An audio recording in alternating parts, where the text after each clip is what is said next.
But first, tonight, a WUSA 9 exclusive. Maryland regulators say they have not seen a case like this ever. Yeah, so a Maryland home contractor swindled more than 40 area homeowners out of millions of dollars for home improvement jobs that he either never finished or didn't even start. That's according to a final order by the Maryland Attorney General Consumer Protection Division. Our Larry Miller shares the heartbreaking stories of these homeowners and breaks down the case against Optimum Construction and its owner. It's our latest installment in his ongoing series, Calling Out the Contractor. The evidence in this case is overwhelming. In nearly 300 pages of this civil case involving dozens of homeowners against Optimum Construction and its owner, Amr Elrahimy. Page after page tells the story of homeowners who gave Optimum Construction and its owner, Amr Elrahimy, thousands of dollars for home improvements that either never happened or were abandoned. Elrahimy and his attorney at the time declined to comment. But the final order against Elrahimy sided with the homeowners and said the level of deceit by Elrahimy is breathtaking in its scope. Testimony in the case revealed Elrahimy used consumers' money for his personal expenses, like pricey family vacations and expensive cars, like this $241,000 Mercedes-Benz. In court documents, Elrahimy generally denied all the allegations. But the final order for the lawsuit found Elrahimy committed at least 4,900 violations of the Maryland Consumer Protection Act and unlawfully retained more than $1.6 million of consumer monies. Everything seemed like up on board. When did you begin to notice signs of trouble? Pretty quickly. It breaks my heart. It's hard to trust people. Ching Lau and Richard Rist are just two of the 20 Maryland families who regulators say were the victims of fraud, deceptive, and unfair trade practices by this man, Amr Elrahimy, and his company, Optimum Construction. There was supposed to be like an island here. Ching Lau had high hopes for his home improvement project that was slated to begin in the summer of 2022. We were supposed to have the addition pull all the way out to I think here. He and his wife Melanie planned to add new office space, redo their kitchen, add a master bedroom and bath.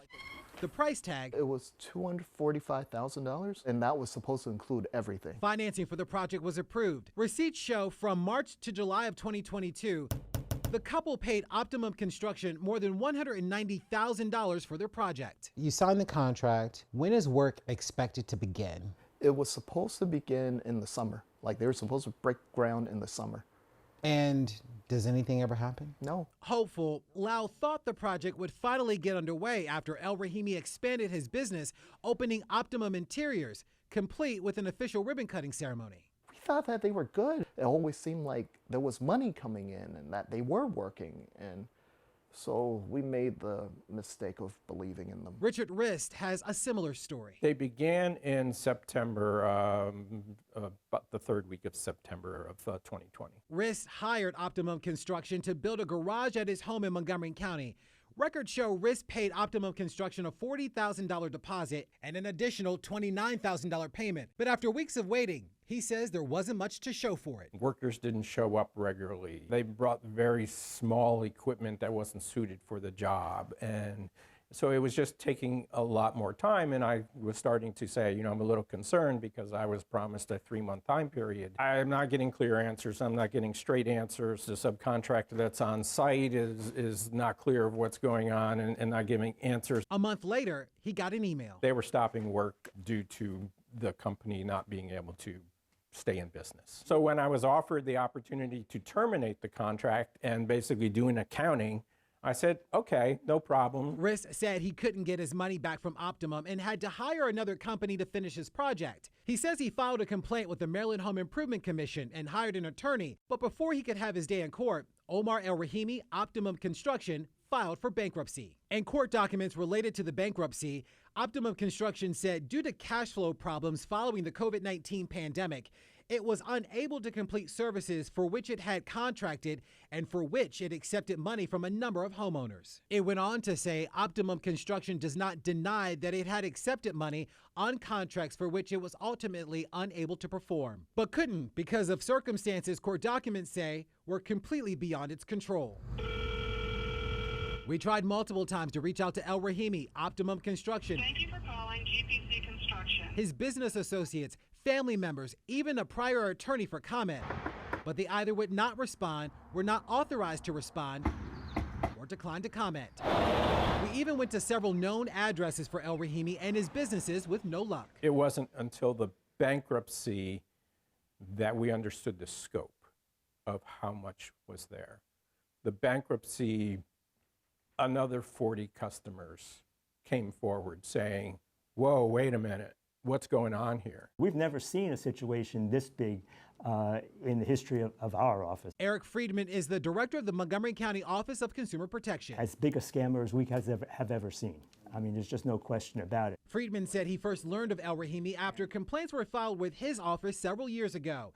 And after 2 years of investigating, Friedman said he's still surprised by the number of homeowners both inside and outside of Montgomery County who lost money. When asked why it took so long for all of this to come together, white-collar crime is a lot more difficult to find, to handle. It's harder to prove.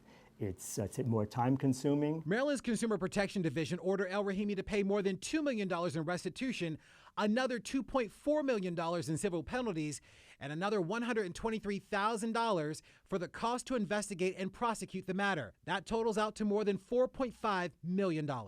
Timothy Mulligan is an attorney who worked on the case. How concerning is that for you when you think about the amount of money that's involved in all of this? It's very shameful and very unfortunate. He has no known assets in the U.S., so there's no way to satisfy any of these homeowners, unfortunately. So basically it's just an award on paper that's worthless. As of now, that's what it looks like, yeah. We are supposed to get a island, actually. That doesn't leave families like Lau feeling optimistic or give them closure. He's still paying on that $200,000 loan he took out for his home addition and has nothing to show for it. Do you feel defeated? There are definitely days, but I can't because I got kids. Larry Miller, WUSA 9. Wow. Wow, that is So much devastating. money lost. Yeah, I mean, just the sheer amount of Yeah. it. $200,000 Yeah. and nothing to show for it, and no chance really of getting that money back. So you at home might be asking, where is Amr Elrahimy now? Well, investigators tell us he's likely residing